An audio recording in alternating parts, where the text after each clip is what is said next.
Hello, and welcome to our special podcast episode today. We have a very exciting interview lined up. We are 2 Year 6 students, Finn and Lennon, and we will be talking with the amazing Olympic swimmer and past student of St. William's, Sam Short. We'll be learning about his time at St. William's and what it takes to become an Olympic swimmer. Let's get started. Thank you so much for joining us today, Sam. We're really excited to talk with you. Let's start by asking a little about your time at St. William's. Can you tell us about the role the school and the community played in shaping you as an athlete and a person? Thanks, boys. Yeah, time at St. William's was a long time before you guys are here now. I think I started in 2009, prep, and I was here all the way till year 4. And yeah, I loved it. I mean, I still keep in contact with some of the friends. I know my mum's friends with all the school mums that I went through with. And I'll just remember just being active all the time. The lunch breaks, all the sporting carnivals, I did everything. So I really enjoyed my time here and just being involved in everything. Our Wolfpack emphasises 5 dispositions: persistent, resilient, innovative, collaborative, and engagement. How do these qualities help you in your journey to becoming an Olympic swimmer? Oh, massively. I mean, all those words you just mentioned are, I think, pretty good quality attributes I try to have for myself. Resilience, a lot I've had to deal with the last year especially. I've had a couple of ups and downs through the last couple of years, but I think if you keep focusing on those 5 things you just mentioned, your trajectory will keep going in the direction you want and you'll eventually get to your goal. Hard work always wins in the end. That's interesting. Do you remember any teachers or experiences at St. William's that helped you develop the persistence and resilience you needed to compete at such a high level? Yes, my sister also had her as a teacher as well. Mrs. Westerdale was my year 1 teacher. I think she also taught my younger brother as well. He was here a couple of years ago. I know she was very hard on me because I was a little bit of a rat bag in year 1. So yeah, definitely knuckled me down and did the work I needed to do. And without her, I probably wouldn't be able to read or write. So thank God for her. Do you have any stories of our teachers that you can share with us? Oh, it's a long time ago now. Not especially. I forgot who was my year. I think she got married, but the last name was previously Doolan. Do you remember? And then, she actually, I just met her a couple of years later because her daughter actually swam at Centenary as well. So I've had a fair bit to do with her as well. And I ended up having to drop her home a bunch of times. Then I just ran into her randomly and I was like, oh my gosh, like you taught me in like year 3. So it's a small world, particularly after you finish and leave school. Yeah. Mrs. Westerdale remembers when you told her in year 2 that you were going to be an Olympic swimmer when you grew up. Do you remember that? Well, I just remember all my life. I've probably been telling everyone that. Confidence I wasn't lacking confidence when I was growing up in that respect. That's really interesting and cool, actually. That's really cool to remember. That's cool. Do you know that you still hold some swimming records at St. William's? How does it feel to know your legacy has continued at the school? That's pretty cool. It's a long time ago now, those records. So yeah, that's awesome to have my name in the record books. I think that's probably the best thing about sport, having your name written down and like just leaving a bit of a legacy. I know I always looked up to the great Australian legends of Grant Hackett and Ian Thorpe. All their names are all over the record books in Australia. So a little bit of me is in record books in St. William's, which is pretty cool. What are your fondest memories of the school swimming carnivals? Did they influence your love of swimming?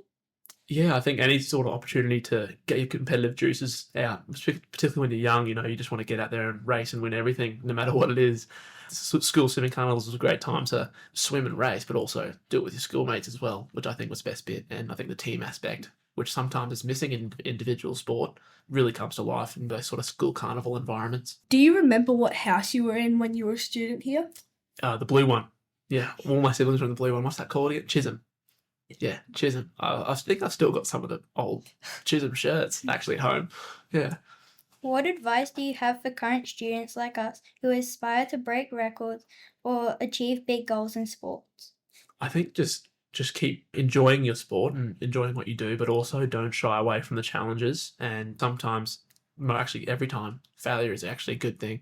I don't know any sort of legend of the sport that hasn't failed at some point and it's made them a better athlete. I've failed a bunch of times, but without those, I wouldn't be the athlete I am today. And I think hard work and perseverance really comes above all. I've got a good saying I usually like to say to myself. I'm not the tallest at all behind the starting block, but hard work beats talent and talent doesn't work hard. Good advice. What was it like to compete in the Olympics? Can you take us through your experience leading up to the event and how it felt being there? Yeah, well, competing at the Olympics was always a massive goal of mine ever since I was little, and I hope I'll be able to do it again.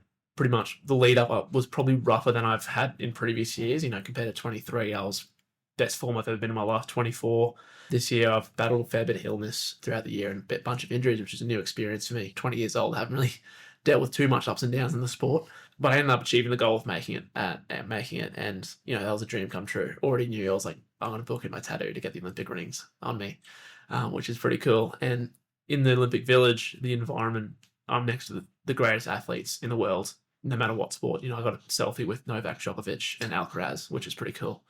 I actually don't know where that picture is now, but I just remember doing it. It was pretty awesome, and just the environment is great. But then the nerves behind the block is something I've never experienced.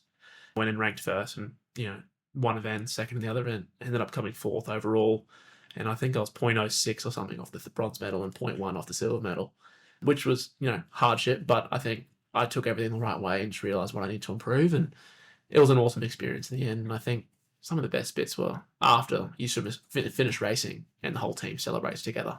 I think that's an amazing bit about the Olympians. How do you prepare mentally and physically for the pressure of competing on the world's biggest stage?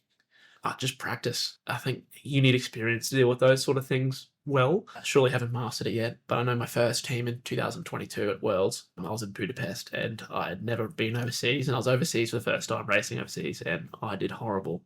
I just had no idea what to do. I was like, yeah. And then I had Commonwealth Games a little bit after, I did better, and then 23 I did better, and then 24 I did quite solid coming fourth. So I think just practice and rehearsing that environment you do every day. You can practice it in anything, academics, sport, family. You mentioned before that your memory of hanging out with the team and just celebrating. Was that your most memorable moment for you during the Olympics? I think so, yeah. I've got some lifelong mates on the team. Myself, Max Giuliani and Flynn Southam and Ben Ombrus. We're all similar age. We've been racing each other across nationals and states since I think we're probably 12. So, and we're all in the same room together and we're all celebrating with the team at the end. So that's probably the most memorable bit. We had an online message board for you while you were away, and we held a green and gold day where we all wore green and gold. Were you able to see any of our messages or videos? I actually had my mum send me some of the screenshots of the message board when I was overseas, and wasn't particularly very happy with how it was going actually overseas at the time. So it was pretty good to read that sort of stuff. So yeah, that's awesome. I was really happy.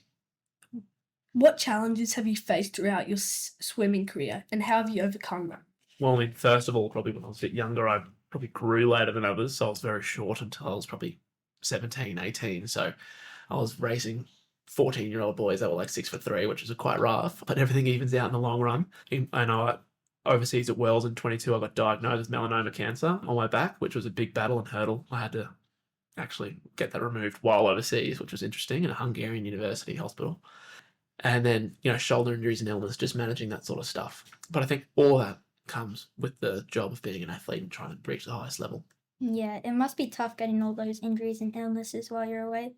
Swimming can be both an individual and team sport. How important is teamwork in your training and competitions? Yeah, I think you actually don't understand the value of a good team until you've actually been in one. I have a great team training environment. There's nothing like it when, you've got 8 people just training as hard as they can and doing some incredible stuff in training. I've seen some amazing things in training. I know I've witnessed Cam McEwen break world record in training. I've witnessed, Meg Harris, Olympic silver medalist, do some impressive stuff in training. And some people pay to watch that, and I get to see it every day. So it's pretty amazing. And then competition, there's nothing like being an Australian Dolphin. That's all I kind of aspired to be when I was growing up. And then I finally did it and got to watch, the best athletes on the planet, most of them in Australia, compete at the highest level. It's pretty amazing. That really is amazing. What advice would you give young swimmers who dream of competing in the Olympics one day? I think just keep striving for it. Don't lose sight of the goal. Anything is possible, and it's an amazing goal to have. Shoot for the stars, and you might land on the moon. Like, every single lesson you learn can be used in the real world after your sporting career as well. So I think aspiring to make the Olympics is amazing, and once you're an Olympian, you're always an Olympian. No one can take that away from you. So what's next for you in your swimming career? Well, just recently got back into training for the last couple of weeks, so hopefully doing some overseas racing in the US and doing some altitude training. I've never done that before, which will be really hard, but also awesome. And then Worlds in Singapore next year. That's the big goal. And then I'm basically just going to do as much racing as I can and eventually come back to LA 2028 better than ever. I'll be 24 years old, so in my prime, so hopefully I'll be firing by then. I reckon you'll be amazing at that. Now, before we finish, we have a rapid hot 10 to finish. Are you ready? Yes, let's go. I reckon you'll be amazing at that. Now, before we finish, we have a rapid fire hot 10 to finish. Are you ready? Yes, let's get it. What's your favourite stroke to swim? Freestyle. Best pre-race meal or snack? My mum's spaghetti bolognese. Who's your swimming role model? Grant Hackett. Beach or pool swimming? Pool swimming, but it's close. What's your favourite movie? Terminator 2. If you weren't a swimmer, what sport would you play? Surf life-saving Ironman or a boxer? What's the most memorable place you've travelled for swimming? Japan. The food was next level. What's one thing people don't know about being an Olympic swimmer?